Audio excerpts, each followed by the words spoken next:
3.3 on your dial, and of course, it's time for Studio 903, aka the Radio Parlor Show. This is a show in which we throw up contemporary issues and approach it in a parlor-like fashion. Sometimes we are riotous, but we make sense. Quickly, let me introduce the parlor mates here. In no particular order, let me introduce Comrade Murphy Abadoni. Abadoni is a businessman. I greet you especially, Studi0o Jones. Your shoes shine, as they say. Yeah, I greet our listeners. Yeah. We're back here once more. We have Ziggy Ibe is a proud Enugu boy, right? Yes. Came to Lagos many years ago. Exactly. Is he? And I'm still here. Is he a proud Enugu boy? Yes, I am. He is. He has not denounced the Enugu. The Enugu boy in him is there. Okay. Yeah. He's a proud Wawirian. Yes. Is he a Wawa man? Enugu boy, then a proud one for that matter. Okay. Stress it. So the Enugu-ness now follow come. Yeah, the Enugu-ness is follow come, including Nigerian-ness. All right. They run in my blood. I have Good evening, listeners. The Rivers guy is not a Prakot boy. The Atabala man. Atabala man. The Atabala Wilcox, I greet you. And by introduction, Wilcox is the chairman, ICANN Lagos and This is Society. Oh yes, I should have said. Oh yes, I helped you. Listeners, it's a pleasure to be here once again. Let the game roll. All right, the good times. Yeah. Bolaho cannot join us today. The same thing with Liboros. Evans Uferi is currently enjoying the atmosphere in England. We wish him well. I hope he is talking a lot Are you more saying to Rabbi. are you saying the King's country? In the King's country, Yes, King's country. The King will formally install by next Saturday. Really? Yes. The what? The King. Oh. He'll be formally crowned by next Saturday. Next Saturday. Okay. Yeah. However, he's the king. He's the king. He has been proclaimed the king. Yeah. God save the king. Automatically now. He has been proclaimed by the Prime Minister then, Liz Truss. And then the proclamation was done in 22 other cities across the United Kingdom in the same fashion. Interesting. And in all the Commonwealth. All right, quickly, gentlemen, have you noticed what I have seen in the last few weeks? The banned motorcyclists are back on the road. Also, it seems. I may be wrong. Ziggy, is it a laughing matter? Did you say they are back on the road? Also, it seems to me. I may be wrong. Were they off the road? They were banned. They were banned. However, were they off the road?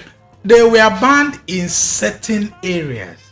In certain local governments. Yeah, in certain local governments. LCDs, and as at then, the government said they would extend the ban to so many other areas. But in between, we were closed on by the electioneering activities. And one must know that during the election period, motorcycles are on ban unofficially. Even though they were banned officially. Ziggy, I hope you know we are speaking English. Yes. Yeah. I'm telling you what I observed. But I'm telling you what I observed because so many of them will tell you, don't end. and so many of them will tell you that look now, so they go want do us. We know say when they ban like the election don't come, they go and ban us. We know. but this ban was announced far before. That's what I'm saying. Far before the election, the election period. But the drift is that. Apart from the election, the point I'm trying to make is these bans are usually done on papers. Those law enforcement agents, motorcycles were off the road. Well, they weren't. Let me say this. That is what the point I'm trying to make. Maybe you see isolated cases. I wouldn't say that they are back on the streets. It may be some isolated cases. I remember, I know vividly and very well. My area, I live in Shomolu, a proud Shomolian. A proud Shomorian. And I live in Shomolu. And Shomolu local government with its adjoining LCDA, which is Bariga LCDA, we are the second batch of those that were banned. And it was very, very effective. And I can tell you for free, up till now, the ban in Shomolu is very effective. I think people, during the election, yes, a lot of enforcement were relaxed. You also know that last month were off the road. Last month I will wake up and 5:30 a.m. they are ajibo to start to harass those who wants to park their cars, to drop off passengers, to board either vehicles going to the east or somewhere, or those who wants to take, because of the construction in Yaba. Last month wake up at 5:30 a.m. and they are there to start catching people who do not, who they felt contravene. They were all off the road because, of course, as at that time, one of the major problem of these governments, which people used against them, was the nefarious part of LASMA. I'm not saying LASMA is doing a wonderful job, but the nefarious part of especially the enforcement. So during the election, they were all off the road. Even those that had their vehicle impounded by LASMA, they were released to them without fine and all whatnot. So that was electionary. So people will have taken advantage of that, and the society will have taken advantage of that time and want to do business. But I think they are not really on the road. They are isolated cases, because if they're on the road, I tell you what happened on this weekend, especially Thursday, Friday, and yesterday in the Ojota Bega Axis. Yeah. You will have seen lots and lots of them. But I tell you, people were looking for them. People now know the importance of bike. I don't know what is the talk. People now know the importance. A lot of people were saying it on social media. So bikes should return. No, not that they should return, but I mean, people were like, a lot of people missed it, because somebody who was going to Abuja said by the time he missed his flight because he got to the airport 4 hours after the flight has taken off, and they were not penalized for rebooking because the flight, even the airline said the plane was half full. A plane that was fully booked was just half full. So they didn't understand. So a lot of people will have dropped their cars, jump on bike in order to catch such just appointment. like Fayose did one time. Yeah, did one time. So those are some of the isolated cases. I think it happened, but I don't think the government is wanting to let off the ban on bike. Yeah, but I think before that law was enforced, there were reasons behind it. Yeah. Okay. One will now begin to wonder: are we saying the reasons for which those bans were activated had been corrected, or have they been why they relapsed? Okay, but then one thing about Okada issue is that they are necessary evils. That's the truth, because like you said, sometimes you found them very, very important to so many areas ordinarily buses wouldn't access. So the only option one had at that point is to use Okada, the two-wheelers. And the way it is, I don't know. I wouldn't want to preempt why government did so. But at a point like this, when so many areas in Lagos are not accessible owing to the unmotorable nature of those roads, I think one needs to actually begin to think inward and bring the sanity, needed for these people to really work with. Because I should think that if they actually they were cautioned and really shown necessary measures on why they were banned, they could be sane enough to abide by the laws. All right. So I should think. Yeah. So governments around the world, we are told, exist for the benefit of the people, not the other way around. So we hope laws would not be broken at will. Nobody. Jones, it's not about the law. It's about what now? It's about enforcement. You see, while Alesta was talking, I was just listening. I'm coming. Should not be broken. That's what coming. I was going to say. Yeah, but maybe Alesta is lucky enough to have come from Shomolu, where that law was implemented to a reasonable extent. Otherwise, in so many other areas that I know, it was never implemented. The Okada guys only got used to the law enforcement officers, and they became paddies. They only charge customers higher because cadres are banned in those areas. They charge you higher because they're going to settle law enforcement officers. And that is the point I was trying to bring. That it's not just about banning the Okada. Normally, Okada is no longer a fashionable system of transport. It's outdated. We should have long gone beyond Okada. Exactly. Meaning, arterial roads, major roads should be linked easily by popular transport. Yeah. Yeah. You see, because you see, citizen, I understand the angle Murphy is coming from. You see, the truth of the matter is this. Yes, Okada is it not coming from an acute or obtuse angle? No, he's coming from right angle. No, he's coming from the delta angle. No, you see, the truth of the matter is yes, I have made case for Okada. You know why? Because yes, it was not a means of transportation, but because of openings and the non-availability of the regular transport into route. You know, in those days, I don't know, in the 70s, 80s, and maybe even 90s, you can call a taxi. These days, taxi ply only major road or on charter.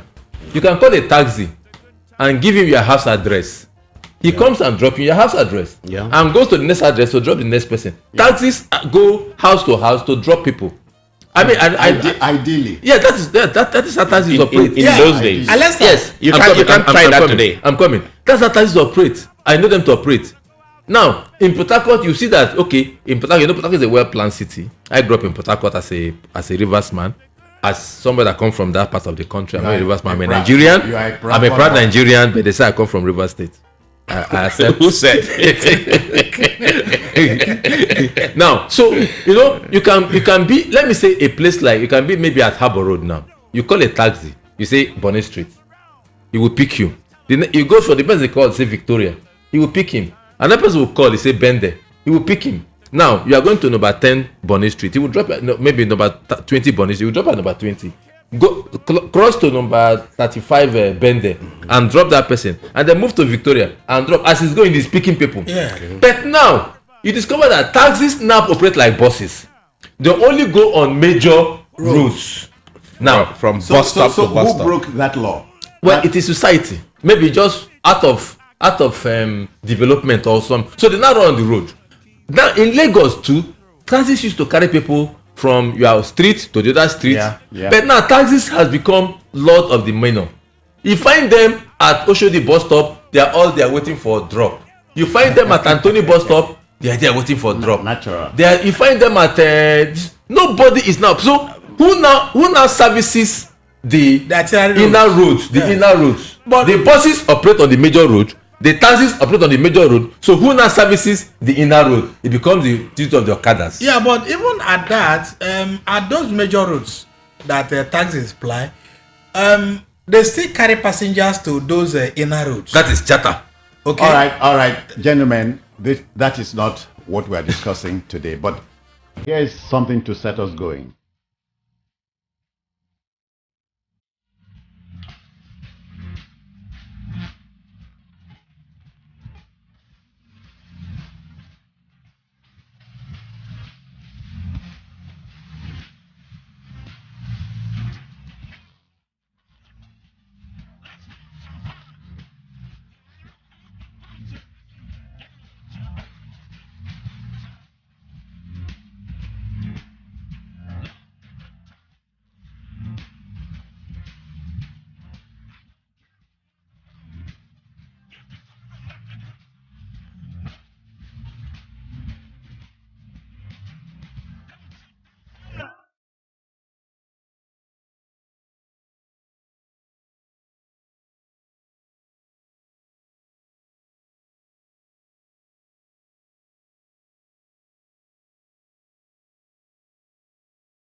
Ziggy should be able to tell us what she's singing there, and that's Nelly Uchendu. Ziggy, she popularized love wanting. Yes, love. You know, that affection, that deep-rooted, seated affection, is what she's talking about. And she said the love has really engulfed her. She had so much, you know, and then love was actually being exhibited right deep from the heart. In those days, I don't know the kind of love where people they get now. No, forget, there's nothing like love now. But then it was really love. In fact, when you say you are in love with someone, then there was no hookup. Then there was no hookup. Then there was no hookup. Yes, then there was no hookup. There was no hookup. No, then there is no, but the kind of hookup then was a deep-rooted love. Then there was a distinction between those who are into prostitution. Yes. Wherever they find themselves. Yes, exactly. Another brothel or somewhere. He has a location. Yes. And then the other people, any other decent lady is not into hookup. If he tells you I love you, I love you. That love is yes. She loves you. That's and nothing is attached to it. Nothing is attached to it. No material sentiment. But now there's no difference between there's even no protect for prostitution again. Everybody in his house. So you know because it has gone westernized. Every in Western you have other before you used to go to Allen. There used to be Allen. Is there any, do you see people hanging Allen again? No, because it has been digitalized. It has been digitalized. Everything is on social media. It's actually a waste of time. There is app now. Yes, there is app. Yeah, you can go and pick. You can go and catch a in fact, the latest I heard from one woman recently was that there's a hookup club now. Yes, there is such WhatsApp messaging, WhatsApp group. You know. Oh God! There is WhatsApp groups. There is app. I said there is app.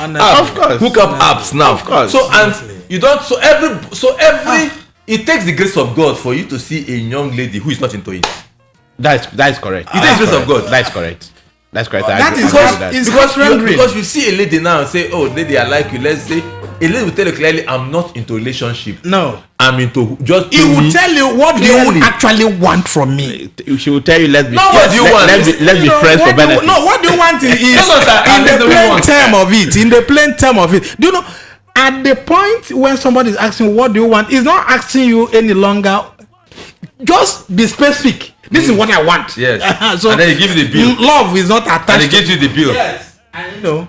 And that's the essence of asking you what do you want. I think the hookup Don't industry, be about it. The hookup industry must be brought into the nation, into the calculation of our GDP because it's a major. It's a big industry. It's a major industry. Yes. Let's go to the first of the two matters. It's a major industry. Let's hook up with the first of the two matters. Make we hook up with her. Let's get connected. How did you hook up? All of us here would remember January 1st, 2012, when we had a cross-country spate of riots provoked by the subsidy removal announcement by the then President Goodluck Jonathan government. Successive governments had been cautious about the removal of subsidy, if you remember. Now the present regime says it has no plan to remove subsidy at this time. Minister of Information Lai Mohammed says it would lead to chaos, what the Brudaya would refer to as chaos, and instability at this time. Fuel subsidy remains a burden on the country's lean resources. There's a window of opportunity in the non-oil sector. So, gentlemen, this subsidy regime thing be like masquerade, where they never open the face. No. It's a big problem, very, very big problem, and I don't know. It's a very simple problem that we have, though I find it very difficult to give it a solution that also appears to be a simple solution. Why are we having this issue of subsidy, removal, don't remove, don't? Why are we even subsidizing at all petroleum product? First of all, we have this crude in our soil, and it's supposed to be a God's blessing to us. It's supposed to be an advantage to us. And we also have, there was a time we had refineries that were refining it here. So then we got it in our soil, we refined it here, we take away the ones we have to consume, and we sell to the world, the rest of the world. And we make money from it, even if we couldn't even utilize those funds that were generated from. But today, we now have a situation where you have those refineries. Murphy, and this subsidy wahala over close to 4 decades. That is exactly where I'm heading to. We still have those same refineries that are no longer functional today. I don't have a problem with them not being functional. After all, these are these are technologies. So if you buy a car after some years, whether one way or the other, no matter the level of money, it goes obsolete. But our inability to build more, only say after Murphy, most cars on Nigerian roads are not new. Of course. Like my own. I agree. Second or third new. Yes. But I manage. You are managing it. So how come our refineries, we allowed them to break down? And of course, we are saddled with this subsidy wahala. That is because the refineries are not working. So my point is this. And I pray that this incoming administration should be here, because since 1999, we have government upon government that will tell us, promise one thing or the other concerning to refineries. At the end of the day, nothing is done about it. They don't even talk. For instance, let me even talk about the current administration. It's so saddening that even the current administration don't talk about it anymore. I pray that the next administration, the next administration should be able, if you want to. No, I am not, and I will never be. I just hope that this incoming administration will just go straight to the point. Is it that make a plan? Make the incoming government should approach it. Just I don't want to believe that it is new to you that we pray over everything in our society, even when we know that some of these problems don't require prayers. But it has become our daily program language. It's something we use daily. Okay. That is not to say that you actually need prayers. Go on. So this next administration should be able to just go straight to the point. If they are determined, forget about, because this current administration has spent a lot of money trying to service or bring back the old refineries to life. The incoming administration should be able to go straight, make plans for a new refinery. If it is 1 or 2 you are going to embark on, within the first 4 years, let us know where you are going to get to, so that we can refine. It begs, Murphy, waiting you talk now, begs the question of, are we a serious country? All of us we here know that licenses were granted to Nigerians to fix modular refineries, just as Dangote got a license. So why are the modular refineries not working? Not on? No, are they on? Talk less of working. Modular refineries are not even on. See, my worry about this fuel subsidy thing is, can we begin to even know who are taking this subsidy? Who the government they even pay this subsidy to? Do they actually supply the fuel that they are paying this money to them? Because when you apply for certificate to import petroleum product, yeah, it is cleared by some forces in government, right? Yes. Ziggy, but I talked about January 1st, 2012. I can't forget at Ojota there, that strike. Don't you remember? We all remember. Nigerians said, don't remove subsidy.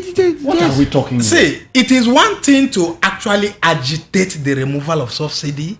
Another thing to be convinced in your heart that what you are agitating for, or you are being agitative, is really what you knew about. Exactly. Do you know so many Nigerians don't even know what fuel subsidy is all about? That's where I want to go. So many Nigerians don't know. Do you know that at a point, Lai Mohammed and so many other government information handlers came out to tell Nigerians reasons why subsidy is being removed?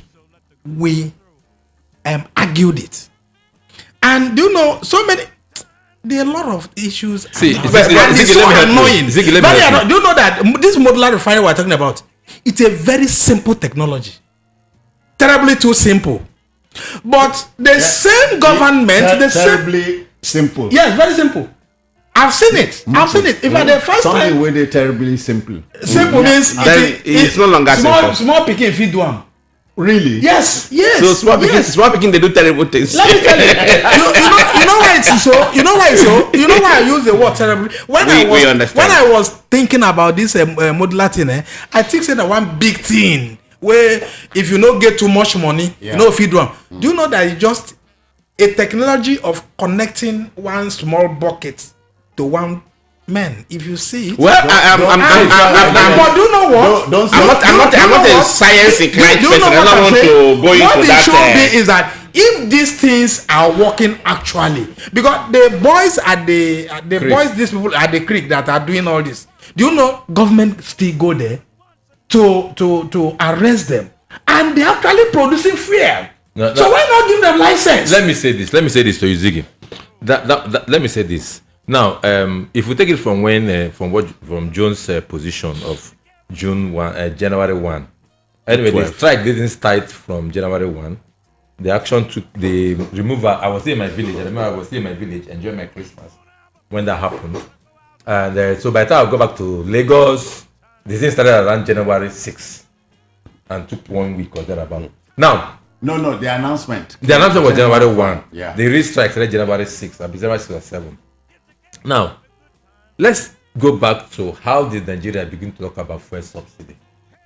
Now, you remember, subsidy means government paying part of the price. Yeah. To bring down the cost of an item. For few individuals. Because then Nigeria used to have 450,000 barrels for domestic consumption, which is what is fed to the refineries that we are working then. 450,000 barrels from every production. We have a quota of 2.1 million. 450 then in OPEC, 450,000 barrels is kept for domestic consumption. The rest are sold. Now that 450,000 naira is given to NNPC. So it is not given at a price. So it is given at a price. Now, so the selling price is just the production price. Cost. The production cost. That was why then fuel was selling for 10 naira, 20 naira, because that was the production cost. Now, how did subsidy come into the... And remember, the subsidy then was that government was not paying for those barrels. Yeah. But nobody was paying for those barrels. It was like, okay, let's keep this. We produce 200 yams now. Let's keep 10 for us to eat. For consumption. Yeah. You can sell the other ones. So you now feed your domestic. So what Nigerians were paying there was just the production cost. That's the refining cost and transaction cost. With small, if there's small profit. That was why then we used to have NPROC, National Petroleum Refining Company. Yeah. So that was like NPROC was different from NNPC. So NPROC too was making small profit because of just overhead and all that from their own cost. Now, how did Suez become? He said it was when we started importing fuel. And where did it start? It started when under Babangida. When consumption became high. Yeah, population and our domestic, yes, and by population, more cars on the road and everything. Then people now started having generator. You understand? Generation consumption now coming. So that is when now local production is no longer meeting. So importation now has to come in. And because you are selling at a local price, when you import, you still sell at that local price. So that is where the subsidies now start showing. So government now pays for those imports. Now under Abacha, when Abacha came, people now discovered that importation was very good. That is where I say the wickedness of Nigerians to Nigerians is unprecedented. And not be today start. Not be today start. It was made pronounced under Abacha's government when they now allow when importation become almost near 100%. And that was when for the first time fuel was increased in a large. In fact, the amount of increase was very large. Remember when Choneko increased from 70 kobo to 5 naira. Come to think of it, I'm coming. Let just give me this. I just 70. When you say 70 kobo, I remember that in the Shagari days, Murphy, it was 1 naira 15 kobo. 15 kobo, yes. Now it was 15 kobo. 15 kobo, 20 liter, kobo. yeah. 15 kobo, 20 kobo. Because they were refining. Yes, because then, listen, remember under Babangida, there was a time Babangida even did this dual pricing. Commercial vehicle pay 39 naira. Yeah. And there are designated filling station for commercial vehicles. Yeah. And then private cars pay 42 kobo, not 39 naira, kobo. There were other stations for this. But look, so many things have been tried in order to cushion the effect. Now, under Shoneko moved from 70 kobo to 5 naira. One false swoop. Because if he just felt the subsidy should go. As at that time, of course, exchange rate was very low. Our exchange rate then was 22 naira to the dollar. Official. And all that. Yes, official rate. So he just did that. And then when Abacha came and the importation become full blast. Abacha moved it from 9 naira to 11 naira and set up PTF and said that 6 naira, which is the subsidy now that is being taken from the people, will be put into PTF. That's why I had PTF. Yeah. Now, so it is not today it started coming. And then, as at that time, they are now leasing the refineries. Everyone was now importing. People were now bringing in all kinds of things. And then the thing now get to this solid level, which Jonathan now did in 2012 by trying to now say, okay, let us end it. But it was so sharp because then you are increasing it from 65 naira to 152 naira. And then if you look at the gap, it was very, very wide. Okay? It was not different from what Buhari did. It was not just different from what Buhari did because Buhari too increased from 65 naira that he met it to 75 naira that he met it to 145 naira. You know, people accepted it there because they felt, okay, we can trust this administration and let us give it the benefit trust of that. They can use the difference. Yeah. But again, you discover that why does it still reoccurring? Every day you are naira slump against the dollar. It must slump because you are not producing. Yeah, exactly. You are naira slump you are not against the dollar. Every day you are naira slump against the dollar. So at every point in time, the landing cost will keep differentiating because international market where you buy from is they will sell it for you in dollars. In dollars. And so when by the time you convert to the rate of naira, you discover that you cannot sell at that price. And at that that's point, where government it becomes very. That government now. At that it becomes inconsequential if you are a producer or not. So you begin to government begin to absorb that the effect. That effect. Yes, the high cost effect. Or the high cost effect. But then what we are bemoaning is the exploitation of these few individuals. Because it becomes a cartel. It becomes few individuals who see no reason to even import at the first instance. They don't. All they do is that at the set time and location, they go, they carry their certificate and go to government and tell them we've imported when they've not imported anything. And that's where government's culpability comes okay, in. let me tell you what happened. So many of them who were not actually importing anything in the country begin to collect money that they don't deserve. That happened during the Jonathan administration when everybody, in fact, Sanusi has to shout when everybody was given license to import. Yes. When you import, you dump your fuel, you just present the paper and they pay you the difference, which is the subsidy. They don't even import. Now come in now. So no, people were now forging papers. Some ships that are in Brazil will be said was baited in Apapa. That's right. So it become a big cartel. That was a big. A lot of people went to jail. A lot of people went to jail when Buhari came to power. No names. No, a lot of names, but not the big boss. Of course, maybe they are full soldiers, because when the thing got over 1 trillion naira in a particular year was when Sanusi has to shout that, and then they listed out about 500 and something forged certificates. Yeah. That those ships were never in our waters. In our waterways. They listed where the ships were. Where the ships were. You don't know. And it happened. Because do you know there is another angle to it? Even now. Now what happened? Let me just land my thought. What happened now is this. So when Buhari came to power, he said all those counts were cancelled. Now he said only NNPC import. Well, yeah. Now that is where the chop shifted to a few individuals. From the general people to the few big boys. Lester, let's not give that credit basically to Buhari, because Ngozi Okonjo-Iweala, you remember? It's not even a credit, sir. It's not a credit.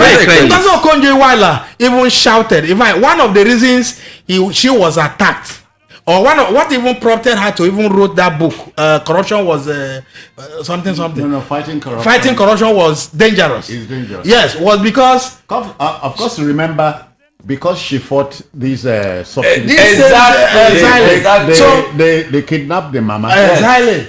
No, so that's what I'm saying, because she knew of those things that were happening. Sanusi knew of those that were happening. And all of them was under Jonathan too. Of course, they knew what was happening, that people were not importing. But they were collecting money. Subsidies. Yes, and they were being paid. Of course, with a very quick numbers of the Minister of Petroleum, which was Desiani. So yes, all you need to do, package your paper, give the NNPC, the Minister of Petroleum will clear you, and then Minister of. So when the whole thing was flooding to Minister of Finance, on the Konjewela, she has to raise alarm. And when she did, it became an issue. Yes. So nobody could confront the cartel. As at that time, nobody could confront the cartel because the cartel is as good as the government. As the government itself. The government involvement. That was how. And the collusion with the billions and trillions were, because there were very few individuals in this. Very few. Now, the present government says it is not dealing with subsidy removal. Are we damned? Jones. Are we damned? Jones, let me quickly say this. Do you know that? Hold on. Must we keep kicking this can down the road? Until when? The road is. Do you know that? Slope. So do you know that as we speak now, the most unfortunate thing is that our government does not even know the quantity of petroleum product that is not coming in. Yeah. That is consumed by Nigerians and by NNPC. By extension, Murphy, crude is being stolen every day of his life. Of course, that is another big business on the other end. But the one that has been refined abroad, that is brought in, NNPC will give you a different figure. DPPR, or they will give you a different figure. What do they call the other? If you approach at one time, you remember last year, the customs, the boss, custom CG had the quarrel with the NNPC boss. Yes, they are always having different figures. NNPC has another figure, custom has another figure, petroleum minister has another, that is Alexa's brother, has another figure. How is my brother? He's not brother to Delta. It's our brother. So you know what, Jones? No fight about that. You know they will now bring in these petroleum products at a very high cost into Nigeria this morning, and this evening it's moved into Cotonou. Hey.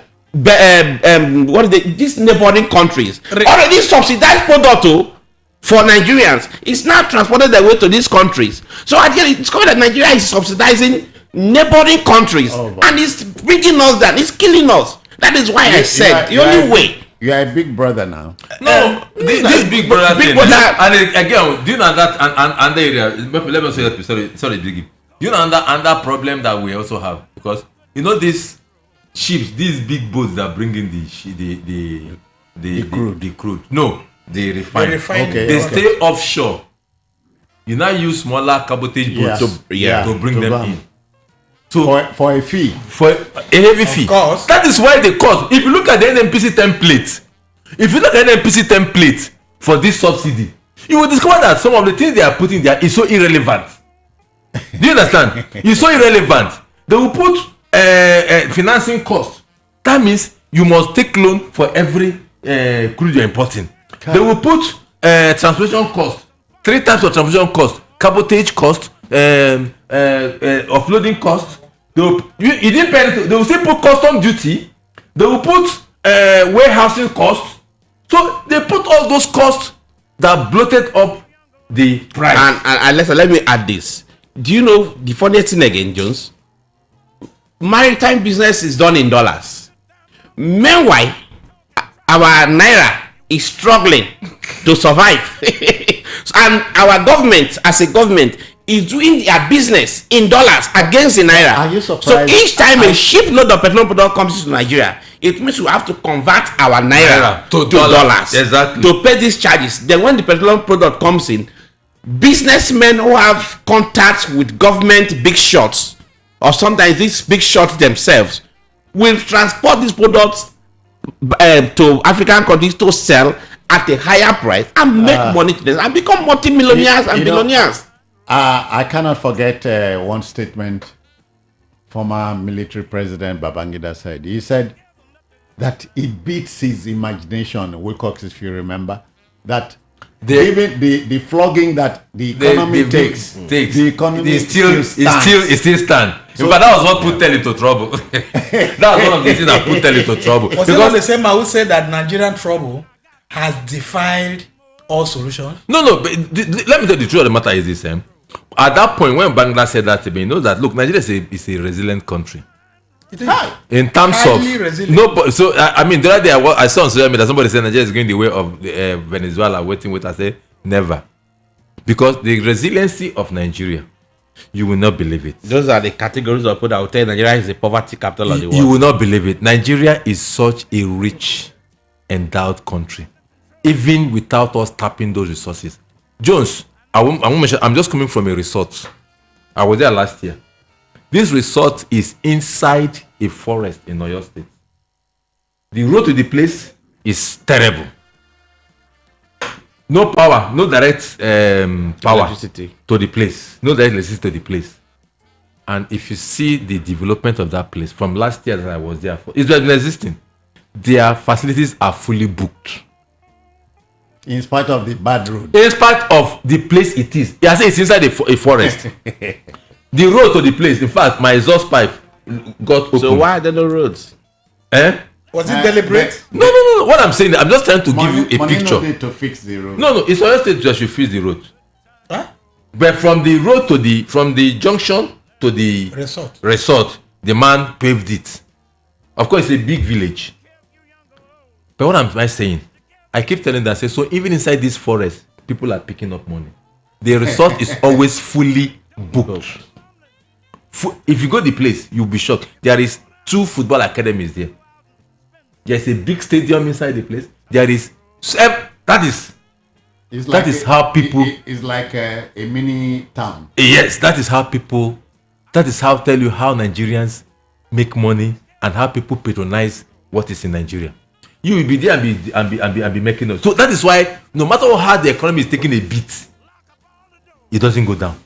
But you see, I'm not saying that things can remain like that forever. I like what Murphy said. This issue of petroleum and our refinery. I was in Easter.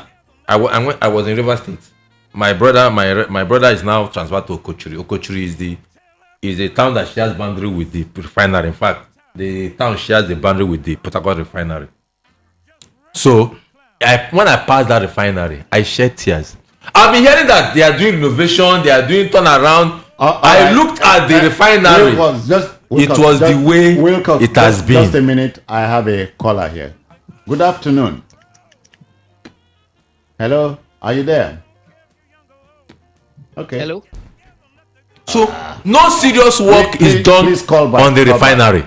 That is from what I saw from outside. Yeah. Let me say I didn't enter inside. Yeah. But from what I saw from the outside, the access road terrible. The call is back here. Hello, good evening. Hello. Yeah, can you hear me? Hello. Can you hear me? I'm hearing you. Go on. All right, go on. Unless you are on. So the refinery will be Murphy's brother has been touting that the refinery is almost completed with turnaround. That's the Port Harcourt refinery. I did not see sign that was going on. Hello, I didn't enter inside. Good evening to you. Can you hear me? Go on. I'm sure you can hear me. Yes, go on. My name is Remy from Akoka. Remy, I greet you. I've Welcome. been listening to the show for the past few minutes, and talking about the refinery, subsidy removal of subsidy or not. Yeah.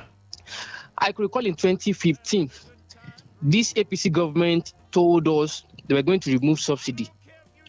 And the price of fuel moved from 97 naira to 140 something naira. If that was the subsidy removal, what was that? The difference amount that was added, from 97 to 140 something naira, that additional stuff on it, what was done with it, how much was the total money made, what was the money used for. Two, I was surprised none of you mentioned the greatest oil theft happening under this government. In the history of this country, it has never happened. It is happening under which government? As bad as PDP government was, they were still remitting at least stipend. Under this government, we learned at a point that zero FX was remitted. Zero amount was remitted. So probably I want you guys to talk about that as well too, because the box stopped on the table of the president. We have blamed Jonathan for the previous government, which was right. So should you now exonerate Buhari from all that is happening under his government? Because any little thing now people try to exonerate him that probably doesn't know anything about it. Under him, he happens to be the Minister of Petroleum, not of Agrico. And thank you.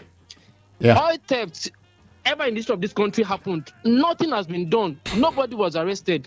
Under him, adulterated fuel were imported. Nobody was arrested. I heard Alesta saying people were locked up. People particularly with Jonathan. I was waiting for him to mention names. So he does not have the names.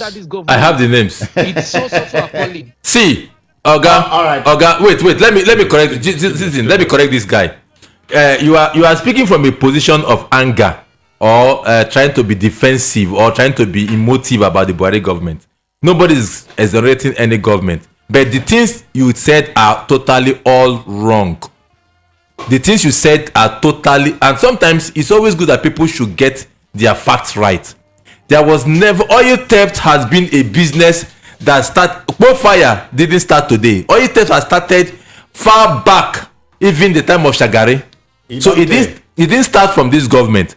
Now, the discovery that Tompolo and his group made, the discovery was because there was a discovery of the pipeline that was connected 9 years ago. They say it has been there for 9 years. Now, Buhari has not spent 9 years. Remember, it was last year. So that pipe has been there. Oil theft has started long ago. In fact, at a point, don't tell me that in this government that there was zero remittance. There was never a time in this government that there was zero remittance. There was a time Okonjo-Iweala said, Okonjo-Iweala was not this government, was last government, that Sanusi said that about 50 billion of oil revenue was not remitted into. That was what cost him his job. And Jonathan then said, so we're not trying to do a comparison of government. So all the things you said were all wrong. Just a minute. Another call here. Good evening to you. Hello, are you for us? Yes, sir. Good evening. Your name, where you calling from? Citizen Jones. I greet you, sir. Lester. That's my number one analyst. Always objective. Please identify yourself. Tayo calling from Ogba. All right, Tayo Ogba. Mr. Citizen Jones. In the late 80s, Social Security benefits in America was going down. A lot of corruption. And the American government was shouting that, look, we have problems. What did they do? They call America, if you know how to stop this corruption, please step forward. The person that went there, can I mention his name? He was my boss. I worked for him. The Cesar billionaire. He went there and we stopped the corruption. Now we have corruption in this subsidy, what they call it. The government need to invite the people and say, look, we have corruption here. Who can come in and put in a system whereby we stop this corruption? A government must subsidize something for their citizens. Yeah. America did not say we are going to cancel social security benefits. Otherwise, that would be the end of their democracy. Every government does a subsidy, one form of subsidy or the other. Exactly. So we need, I can stop this corruption within 19 days. We put it, and the whole country will know how many liters we are using per day. Do we have more than 200 million filling stations in Nigeria? Do we have more than 500 million tankers? Come on. This is a thing we can solve within 90 days. Simple.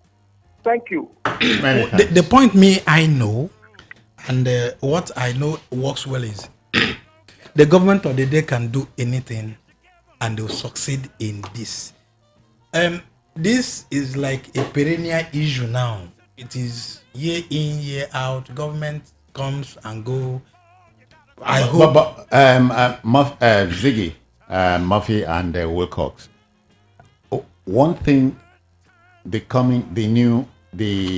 won their match. Government. Newcastle won their match. Are they talk Newcastle? No, I'm just no bragging right. They bragging right. You should be telling me about Aqua United. I beg. No, bragging right. Hold on. The incoming government has two major things to do, Murphy: damage control and damage reduction. And we must punish offenders. The major We must the punish major big or thing, small. Yes, I the agree major with you, thing absolutely. is to punish offenders, because Jones, if we punished offenders, it serves the purpose for the other two. Oh, yeah. In fact, if you had punished offenders, the other two will be fully taken care of. Taken care of. There are no point going to do damage control. If you do damage controls, No. they are still there. A But lot of damage has the been done. damage control is the we one must that has been done. We must control Okay, the damage. just to right the wrongs. Yeah. The yeah. past wrong. But you see, if Ziggy, just a minute. Somebody is here. Good evening to you. This is Remy calling back. I can't hear you, but I believe you can hear me. Oh dear. I heard Alesta saying there was never a time zero remittance was paid. I'm sure you can easily check Google. There was a time NNPC made it known via the Twitter handle. I wasn't the one who made it. No, it's not my opinion. It was a fact stated. Please send it out. Send it out. Let's see let's send it out. He can't hear you. You have the right to do that. No, send it out. I asked you guys. I said the difference of the amount added in 2015 when they said they were removing subsidy. What was the money used for? Because we were told that was subsidy removal back then. Then they came back to tell us there was no removal. Thank you. So I'm asking, what was that money? Thank you. That money that Citizen was Jones. accrued over that period of time. What Thank was you. the money Thank used you. for? All Thank you. right. Quickly, Ziggy, just 1 second. Just 1 second. I'm coming, sir. Each time I've sat million times when this issue is being discussed, and the thing seems not to be leaving us soon the way it is, because subsidy removal should be something that could be done once and for all. No damage control. All you do is set out a policy that will be punitive, that will punish offenders.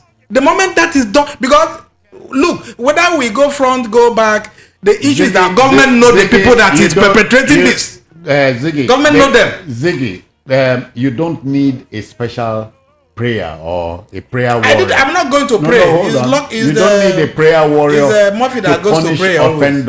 offenders. The laws are there. Applying the laws will be the problem. Do you think? And Murphy has asked if those laws are being are they being Jones, There are laws. They have not Ziggy, been millions of it. I just want to quickly respond to our last caller. That this program is not about to defend government. No, there's no government representative here. At all. There's no government spokesperson here. You made a point. I've heard you. Let me also add this, that in the course of this discussion, we have also said that there is still men around the government, Around the government, NNPC. that are still stealing, taking away our petroleum product across the borders. NNPC. We're talking about the current NNPC. NNPC is a We're cesspit talking of about the current corruption. We're saying that our I just said products are still being smuggled away. Minister of defending State it. has been talking about Nobody's refinery accommodating this government. and refinery repair, Yeah. and I didn't see it. I just came back from Okochiri, which is Yes, element. yes, And from what I saw, this is almost look. Let me tell this guy something. You see, when you say they remove subsidy, you think that they gave you money or money was drawn All from right, somewhere. here it is. I will explain that to him. Just a minute. Hello. Good evening. Hello? Yeah. Can you hear me? Hello, good evening, citizen. Yes, sir. Your name? I'm on network. You are on air. ahead, No, we come can on. hear I you. can hear you. Sorry. Oh dear. Please, when you call and your call gets through, keep talking. Keep talking. Give us your name, where you're calling from. Leave the rest to us. You see, Citizen, Yeah. when they say they remove subsidy, they are not taking money from anybody. All that the government expenditure on that product is reduced. For instance, when Buhari moved it from 75 naira to 140, what that means, there was no money that came to the government cover. What that means, the money that is going to leave government cover as subsidy now reduces. All right. So that is the thing. Okay, another caller here. Good evening. Good evening, sir. I know you're not hearing me, but I want to contribute a little thing. Go on. Give us your name, where you're calling from. People are talking. You know, according to what people are saying, let me use about team.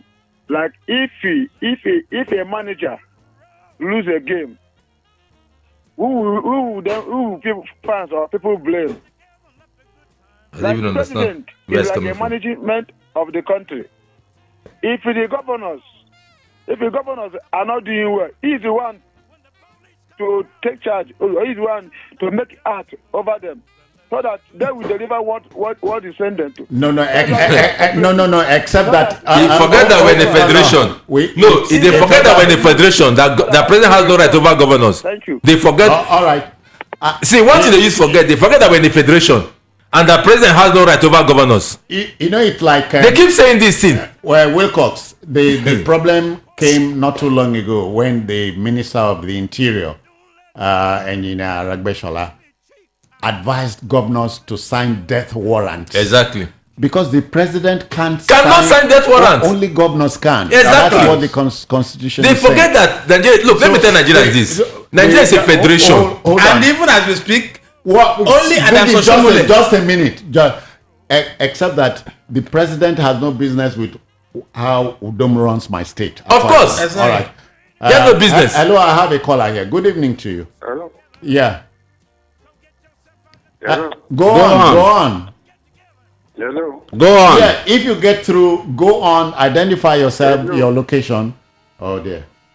I hope you can hear me over your radio. If you make a call and the call is activated, please go on, tell us your name, where you're calling from. And Jones, I think the bottom line. Okay. There's a call here. Good evening to you. Hello. Hello. Yeah, welcome. Go on. This is Jones. You can hear me. I can. I cannot hear you, but I can speak on, Go on. Yes, Mr. Darlington speaking. Darlington. Citizen Jones, subsidy removal is a criminal offense. In fact, it is organized crime as far as I'm concerned. Let me get. The National Assembly called the NMPC to come and tell us how much we are consuming in a day. How many liters of fuel? I know that under Jonathan, it was 30 million liters a day. The man went to National Assembly and told the whole world that it is estimated that we are consuming 60 million. But today, NMPC are pushing out 98 million liters. Citizen Jones, listen very well. They are pushing out 98 million liters. Now, Citizen Jones, if you remove the estimated 60 million, they asked him the other 38 million, what happened to it? The man told them that he cannot explain, and that if you have 5 million naira, you can export any amount of fuel out of this country. That is why I'm telling you that, personally, if I'm given the opportunity, I'll give Nigerians the fuel subsidy and nobody will notice that we are paying money anywhere. All you need to do, plug these leakages and allow Nigerians to enjoy their God-given wealth. All right then, thank you. This one that are wasting, that people are stealing, you can use it to do subsidy and nobody will notice anything. That's it. Thank you. So all these things is a scam. Unfortunately, it happened under Buhari. That is where it pains me so much. So can you imagine? Now subsidy started under Buhari. No. Stealing. What stealing? Stealing started under Buhari. Please. Under his word, the reports are coming and you couldn't do anything. This is rubbish talk. You and I know the truth. Thank you, Darlington. This is total arrant rubbish talk. No.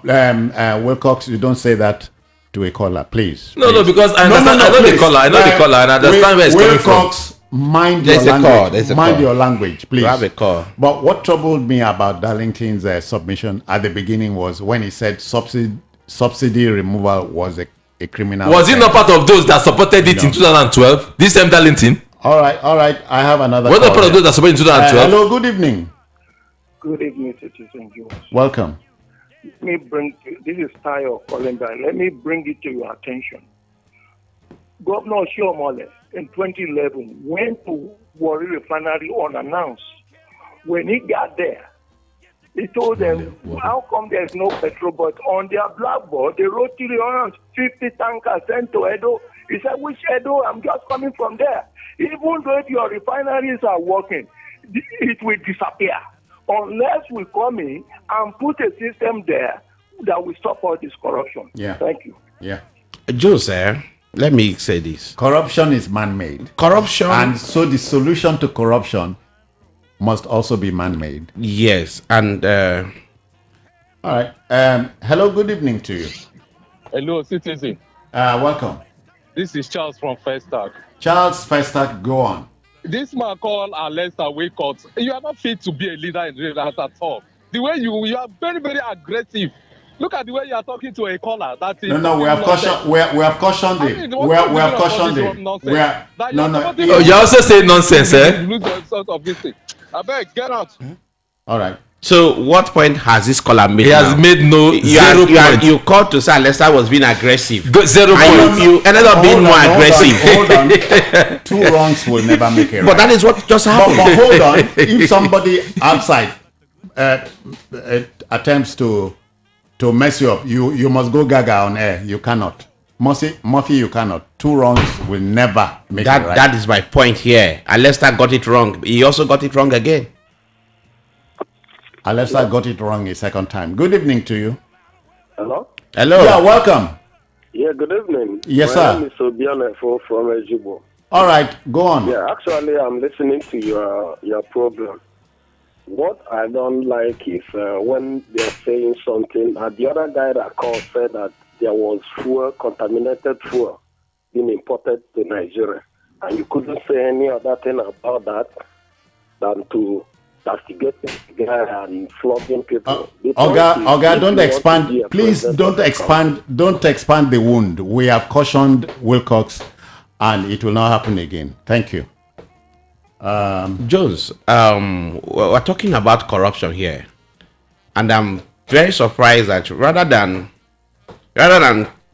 tackle corruption as a very dangerous ailment that has come to befall our nation, most of our callers are more interested in whose administration did this happen. Why are you not mentioning the one that happened in the other administration? Why are you mentioning the one that... I think the fact here is that we have just one Nigeria, and one thing that has kept us where we are is corruption. And this corruption, like Jones has said now, is man-made.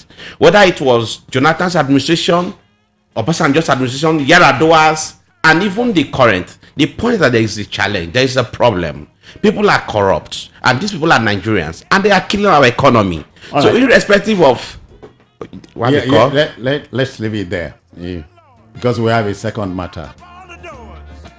When the police comes around, just tell them that the journey's closed and let the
And this is the Osibisa version of it. Malaika is an old established. I love the Metaba version of it. Yeah. I have it. I can play it all day. That's the original. Yeah. Oh, I'm in love with that track. All right, then, folks, let's go to our next topic. You know, an anonymous saying has it that there's a time to let things happen and a time to make things happen. So the Southwest Geopolitical Zone has agreed among the 6 states that make up the zone to launch regional railway and electricity projects. Remember that the Electricity and Railway Act 2023, recently signed by President Muhammadu Buhari, gave fillip or vent to the ambitious project. So following from this, therefore, the 6 states have agreed to pursue regional power and rail projects in order to speed up economic and social development in the region. It can only get better from here, Ziggy. Yes. That's a nice one. And the better Nigeria is our future. When powers are given to state to do certain things, I think those things will be done better. How sure are you? The Southwest Zone has taken the plunge. Yes. And don't forget, during Bola Tinubu's reign in Lagos, there are some areas here in Lagos that he attempted to. Yeah, he did. There are some areas, there are some gardens, there are some parts of Lagos that were given the power to generate their authority to generate their power. No. Ziggy, it is simply that the Lagos state government under Bola Tinubu then attempted to go with partnership with Enron, without a federal grid. Go with Enron to generate electricity locally, and the Obasanjo government said no. But now I am saying President Muhammadu Buhari has signed the 2023 Railway and Electricity Act. So any state is free to generate electricity now. That's what I'm saying. I was wondering why you said Obasanjo that Tinubu's administration as governor of Lagos State wanted to generate electricity and Obasanjo said no. No, it was the concern that said no. Because electricity as at then was in the exclusive list. Yes. So there was no way a state government could have done that successfully without the National Assembly.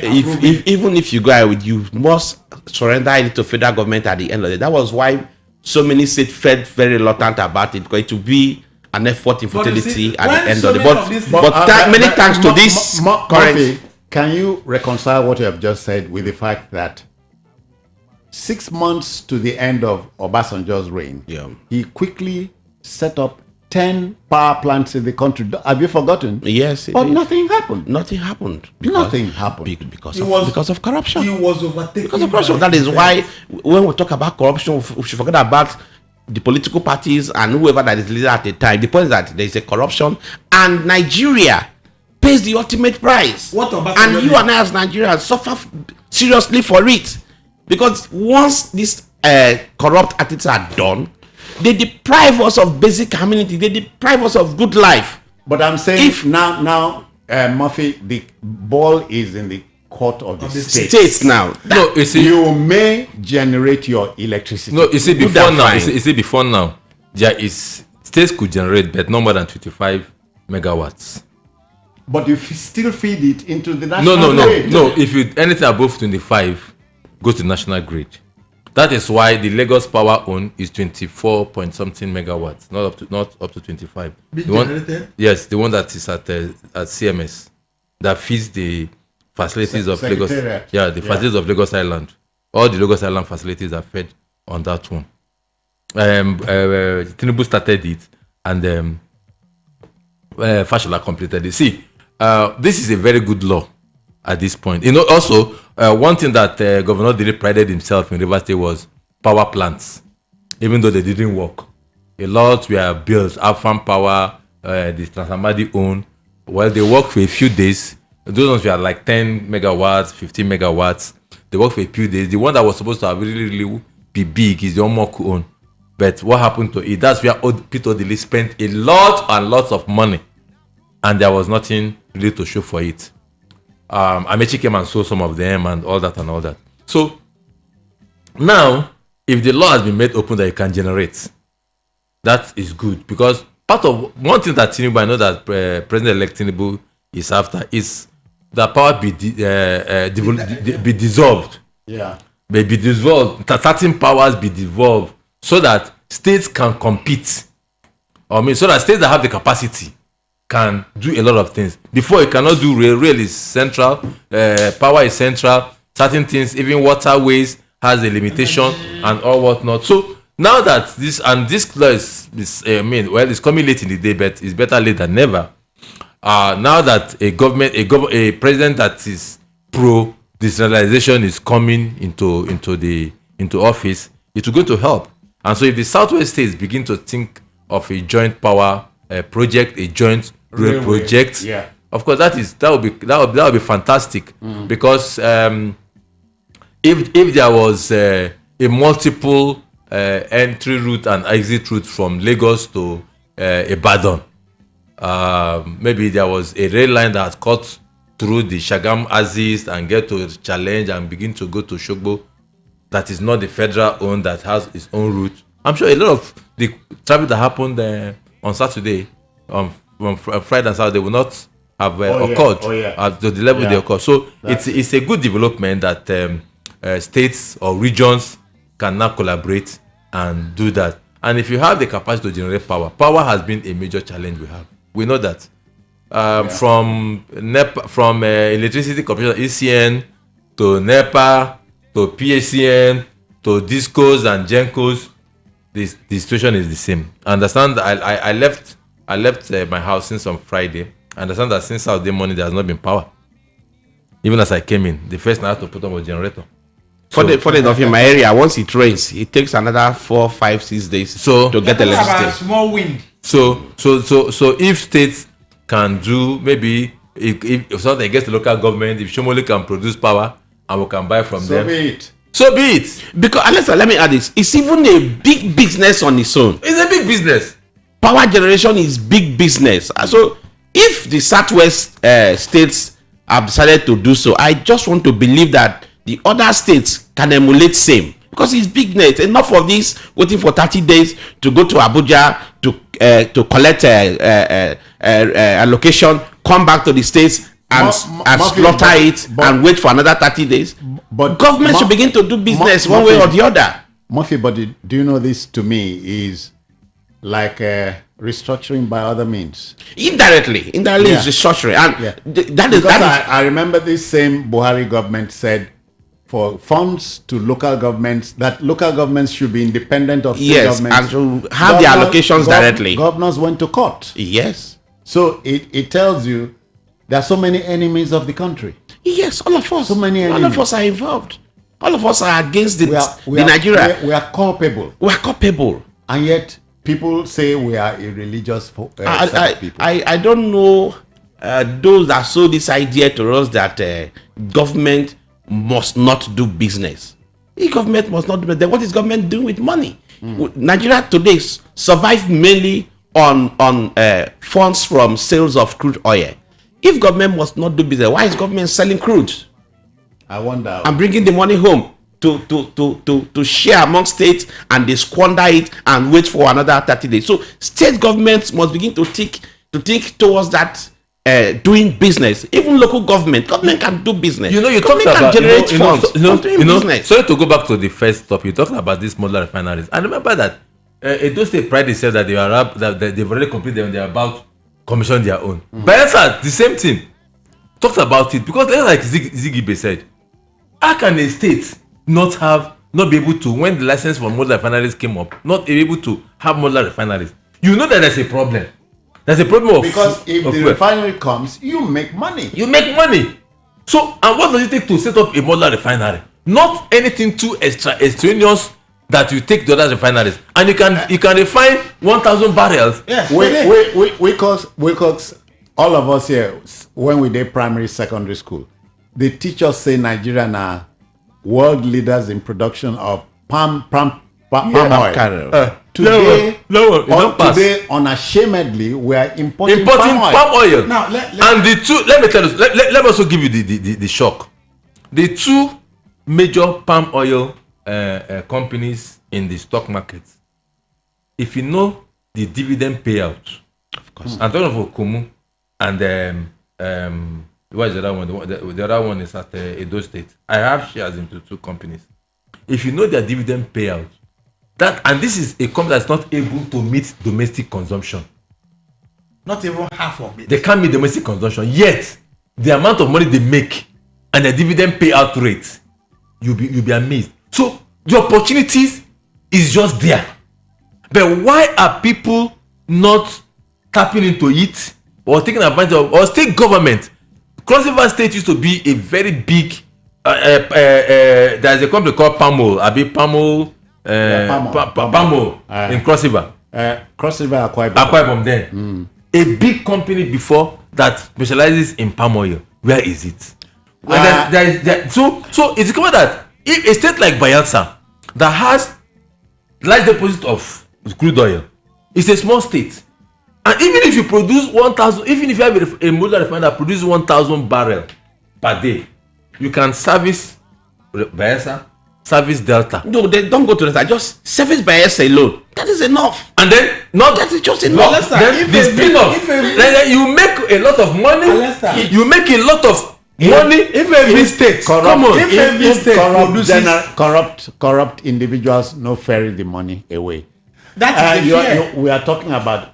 Do you know that the second and you take jobs, of course. Alessa, but I sing this thing like a song. The second largest deposit of bitumen are in Nigeria, Ondo State.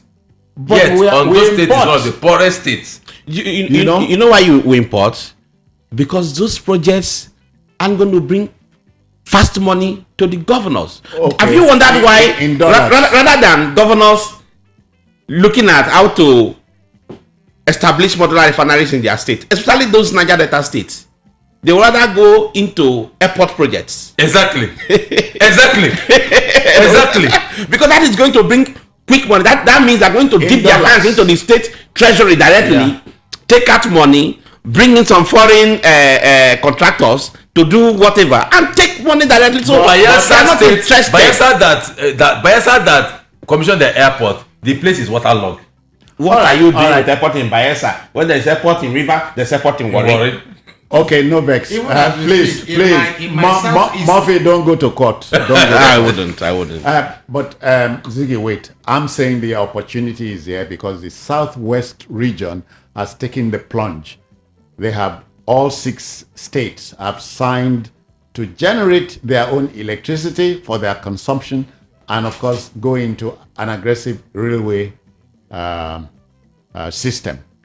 So the other 5 geopolitical zones can follow suit. It's a matter of choice. So many of these. All right. I have a call here. Hello. Good evening. Hello. Good evening, Citizen Jones. I know you're not hearing me. Yeah, go on. You see, this power independent power plant that the Southwest want to, embark on, for me is good. But I want to know, how did Mbakwe of 1979, how did he build independent power plants in Imo State, America? Which law did he use to do that? And now, from 79 to now, people cannot do. Thank you very much. Oh, yeah. And that is the issue. The interest, because when this is... So, but Ziggy, in 1979, the constitution we have now was not in place. That is no, but it can still be repealed. So has it been repealed? My friend who just called is begging the question: how did Mbakwe? Can we now not answer the question? To answer him directly, the constitution of 1979 is different from the constitution of 1999 as amended that we are current. Even if a major part of that 1999 constitution is also still part of the current constitution, but I do not know clearly for sure if the position of the 1979 constitution on power generation. But certainly the laws were different. No. Power generation at the time was easy, but that is one. Two, a governor must be conscientious enough to want to bring. Yeah, but the law must permit it first. Yeah, but why did Mbakwe go into? That is why I'm saying that it's the same thing. It's the same thing. You need to have. If it's not up to 25 megawatts. You can do that. That's why Mbakwe did the Amaraku power. Maybe that was what he did. Yeah, the Amaraku power station. He did it. Maybe that was what he did. So if it's not up to 25, you don't, because so they do those ones for domestic areas. Alester, when a governor comes in and you have this zeal, yes, this a kind of the spirit to put so many things right in your community, in your state, any governor can generate power enough to sustain that and environment. Now, when the rain had the train policy has been equally amended to mean that every state can put up a rail line to connect the suburbs, to connect the interstates and all that. Yes. It is the will of the governors to do it. We've talked about Bola Tinubu when he was in Lagos, and he was able to do few things he could do as allowed by the law. The constitution, yes. You understand? Yes. And it was allowed. Yes. And the few things that he was even look, they say what he did. Even at that time, when Obasanjo didn't allow him, he still went ahead to create more LCDAs. Lagos was 20 before. He expanded it to 57. Yes. Okay? And yet he was still 37. Ziggy, at the risk of not sounding like a spokesperson of the president-elect, but I must say this, that the president-elect has always operated He has taken a lead. Government with a business mindset. And that is what makes him different from the rest of the mindset. Even the governors of his time, and even the governors of today. But do you know that the others do purely politics positively on the need of the people. And that is also why, you see, listen, Bar Beach was owned by the federal government. Remember? Yes. Bar Beach was owned by the federal government. Yes, it was. Ahmadu Bello was owned by the federal government. Yes. Now, how was he able to get them to cede Bar Beach to him? For him to be able to look at the problem of Bar Beach, and today it was converted to an asset. Reclaimed. To an asset that in the next 10 years, the new Victoria City will just be there. By the time the American government build their biggest Microsoft is building their biggest embassy in Sub-Saharan Africa, in that place, and other things that are coming up, you will discover that governance must be approached with a mindset of business. And not just to go and sign a contract. Not just wait for 30 days to go to Abuja. Wilcox, leadership here is about taking the bull by the horns. Imagine the man it was one man's idea to transform the Middle East to a point where the Middle East Dubai was able to host the World Cup. Something you never would have thought about. No, it's Qatar that hosted the World Cup. Yeah. Now Middle East now. It was a man's idea that transformed that desert into a place. So mine is the incoming administration headed by Senator Bola Tinubu must realize that he's a Nigerian president. Most of these things I know are not rocket science. They are not rocket science. And it could be done with that high spirit of any leader who will come and really want to transform his state into a mega city. It is done. It is done. In fact, whatever thing anybody imagines could be brought to life.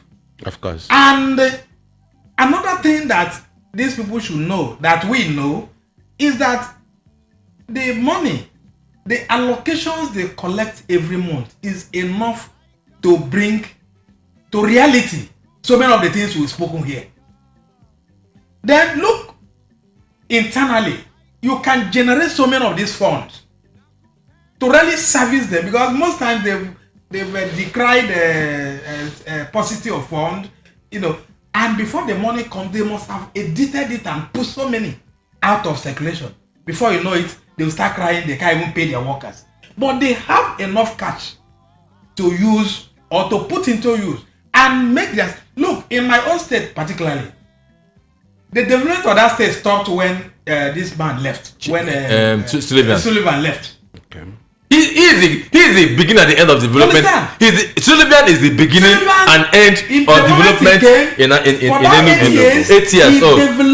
He turned it around. When other people came, it was all about to even sustain so many things he has done. They couldn't. Because so it's a problem. They will not ask. This is another thing. Ebonyi borders my state. Exactly. How did Umahi got money to develop Ebonyi? The second development. Getting the money is one thing. That's why I said they were taking it and putting in their pocket. Having the will to go into developing your environment is another. Ebonyi is one of the states with the least allocation. Of course, I was going to say that. Ebonyi is one of the states. Ebonyi is one of the states with least IGR. It's a pure, look. I was in Ebonyi 2014 was when I visited Ebonyi. I think that's the last state capital I visited around the south, because I visited the entire state. Ebonyi is the last. I was shocked at Ebonyi because then it was like a rickety state. That was 2014, still under the former governor. I tell you, if you go to Ebonyi now, it's a different. If you go to Ebonyi now, it's a different ball game altogether. What about Edo State? Edo State never knew anything like dividends of development until Oshomole came. He may have his negative sides, but Oshomole came to Edo State and told Edo people that some of these things they told you is not possible, is very possible, and I'm going to make you see it. And he started by developing their roads, creating roads. Some of the places they told them it was impossible to create roads because they said some of those areas are their ancestral home. You can't break the graves of their grandparents. You can't. Somebody said it is possible, and till date, even in some part of Edo North, the middle and north, they created roads into their bushes, and they are still there. So what are we still? We are saying that the money is there. These governors have access to their allocations monthly, and the federal government, including the president, does not have the power to withhold it. They give it to you. So what does it take to convert it? I'm coming to say, anybody saying that the president should tell the president cannot. The president do not have the power. He cannot tell any governor what to do. Spend with his money. He can never. Exactly. He cannot even withhold. Even when Obasanjo tried to withhold Lagos money. He did. Yeah, the Supreme Court. I'm coming. The Supreme Court. The Akwa Ibom zone for 20 months. The Supreme Court tell him he doesn't have the power the right to do. He cannot do it. So he cannot even tell the governor what to do, what not to do. Look, we run a federation. So those who are thinking that all your problems start and end in Abuja, that is where we are getting it wrong. That's why we allow the governors to run haywire, and we don't hold them accountable. And deceive the people. Right. If you don't have soup. I have a caller here. Attention. Good evening. Hello, can you hear me? Supposed to be a call from outside our shows. Are you there? Please keep your radio out of it. Hello. Good evening to you. Hello. I can Good hear evening. you. Go on. Go on. Hello. Oh dear. Go on. Hello. Yeah, go on. Hello. All right. Now, let me tell you the hold on. Let me tell you. If you call and your call goes through, just talk on. Keep on speaking, leave the rest to us. The greatest ignorance of the people is that they've been turned against the president. All right, I have The same, I think the same call. Good evening. Welcome. Are you there? Are you for us? Oh dear. Okay, no luck.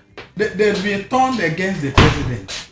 And we are saying, if you cannot reach the local government chairman, if you cannot reach the councillor who is within your locality, you cannot reach your local government chairman who is within your locality, if you cannot reach your state rep, who is, how come you can reach the president to blame him? Okay, please, I think the call is here. I hope he succeeds. Good evening to you. Hello. Hello, caller. All right. So now, the people should be able to hold their governors responsible for the development of their state. Because governance or government is in 3 tiers. We have the one at the center, we have the one at the state. Hello, good evening. Citizen Jones. Good evening. How are you, my brother? Please keep your radio out of it. Somebody in the house. Even though the signal is not clear here, but I know you can listen to me. Go on. Now, I think Nigerians, when you talk about cabal, Nigeria may call Nigerians the cabal because we fail to do the needful. Now, let's go to all the South governors. Most of them collect huge amounts from the federal government. It's only we can expose all of them that say that, what are you doing with the money you are collecting from derivation? But we never one day challenge them. I think Alesta is one of them. Is from there. When are we going to join hands to challenge these governors? All the money being collected monthly. What are you using this money for? That's the way we start from. We focus only the executive president. But like your guy said, how about the governors? How about the councillors, the chairman? We fail until we come together as one. Forget tribal or politics, whatever. Let's pay these governors. What do I do with the money? The only governor, that's what happened in Lagos State. They happen everywhere.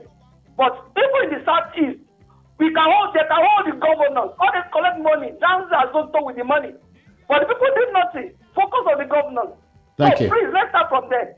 Focus less on the president. The governors, let's hold them by the balls, by the horns. Thank you. The issue I was trashing was the people, the led, are being misled into believing that everything is coming from the president. Exactly. Now, hold on. Hello, can you hear me? Good evening. Hello, can you hear me? Yes, go on. Hello. All right. If you can hear me now on your radio, as soon as you call and your call is activated, go on speaking. Make your point. Tell us your name, where you are. That's all. That's all it takes. Jose, no, I have. You see that? I will say something. So let me just quickly. You've been on that for too long. Okay.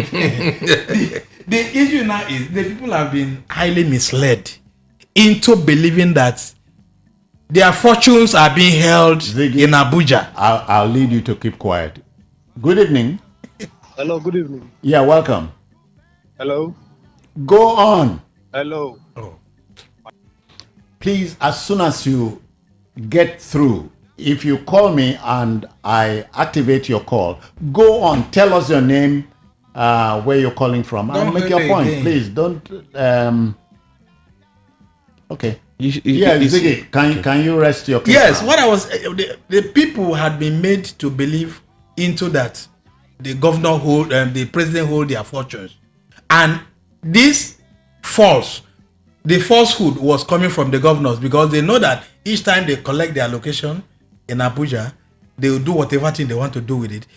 I thought then that the people will rise against their various state governors when Wike told the whole world that the money that was withheld 13% that was withheld by from Obasanjo time was released to all the governors. It was only Wike that use his own. And let me tell you, Wike got 80 something billion. Delta got 164 Nobody could talk. billion. Yet Murphy and his group could not ask Okowa. They could not occupy government house. What do you want to say? They could not ask Okowa.